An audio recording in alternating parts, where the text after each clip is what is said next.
We're talking about some of RADA's response to the pandemic in helping farmers to ensure food security for Jamaicans. And we're talking with Peter Thompson, who is the CEO of the Rural Agricultural Development Authority. Now, so our production, is it back to the level pre-COVID? Because we're still seeing high prices for foods. Is there any need really for these high prices? Um, Certainly, we have some reduction in output in terms of our agriculture, but as we speak, the production is stepping up to the level and probably will go beyond the COVID era. We have, through our production incentive programs, we have assisted farmers with seeds, fertilizers, and chemicals to get back into production. So by the end of August into September, October, we're supposed to be seeing lower prices because the volumes will be there. And Okay. and well, if the hotel does not open up fully, we still will have to use our mobile markets to get Yes. out the production to consumers wherever they are. Yes. So Because we there's are seeing signs, and of course, the weather conditions as we speak, very good so far. yes. The farmers are getting a lot of rains in the production zones, and we believe that this will help to improve our production.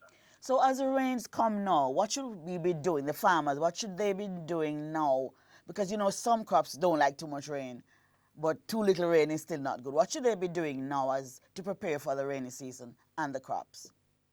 Well, one of the recommendations, as we do annually, is to educate and sensitize farmers about, you know, changing in weather patterns. And as it relates to the hurricane season, we would expect some amount of rainfall. So we always encourage them to clear their drainage, put head drains where necessary in the fields, and also to do raised beds. So if you are planting crops, you could raise the bed so it allows for free movement of water, so you don't have water concentrate in the field to any great extent. So we have been teaching them mitigation strategies and how to cope in the event that we have excess water. And Right. of course, we try to plant crops that are more tolerant to water, What are some of especially these? What are some of these crops? leafy vegetables to some extent, and of course, you know, uh, tree crops, which will not readily wilt with excess water. And of course, our farmers, many of them operate in greenhouses right across the island, so they would be somewhat protected from excess rain because these plants are planted above ground in some extent in containers. Some areas are still having drought conditions. What should those farmers be doing? Those farmers what they should be doing is plant drought tolerant crops such as cassava and some other tubers. And of course, we encourage them that during the periods of rain to harness and store water. And we will be making a bold attempt to assist these farmers with irrigation systems. Unfortunately, we can't accommodate all farmers possible because resources are limited.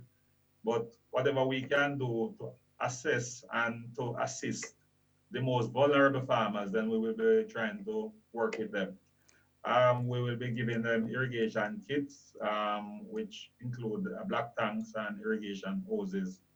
And in some areas, we expect that the farmers will harvest water from their roof, especially if they have buildings in close proximity to the farming area, harness water and to use so that you don't use domestic water for Right. agricultural purpose because there are disadvantages of using domestic water. It acidifies the soil in some extent.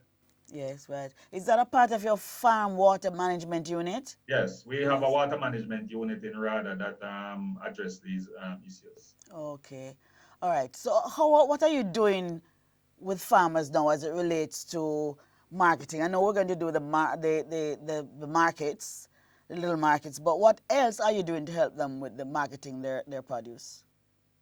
Well, we have been linking them to markets. We have what is called the Agricultural Linkages Network, which is Yes. a partnership between RADA and the Tourism Enhancement Fund. And many farmers have been selling their produce through that portal. It's more like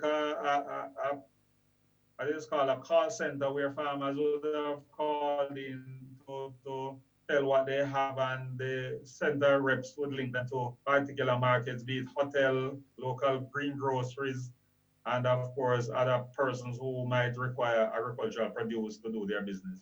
Do you give any assistance to householders? Well, we're on that drive now to assist householders who have adequate land space in their backyards. We will be providing kits, which will include packages of seeds, fertilizers, and probably some chemicals, as well as instructions as to how to, grow these particular vegetables, condiments, etc. So that will be rolled out within another month, and we hope that householders who are at home can enjoy the benefits of losing some calories and, of course, provide adequate nutrition for their families. Yes, yes. How can we get to you? Well, you just call any RADA parish offices island-wide or call 1-888 act RADA, and you can get more additional information. And of course, our extension teams are out there, both marketing and livestock, and farmers, householders can always free to call RADA parish offices, or you just go to the RADA website and you get information relevant to what you want to do, and you can ask any question. This has been Get the Facts. Our guest was Peter Thompson, CEO of the Rural Agricultural Development Authority. Thank you so very much for watching. Join us next time for more information on Get the Facts. I'm Anthros Campbell. Take good care.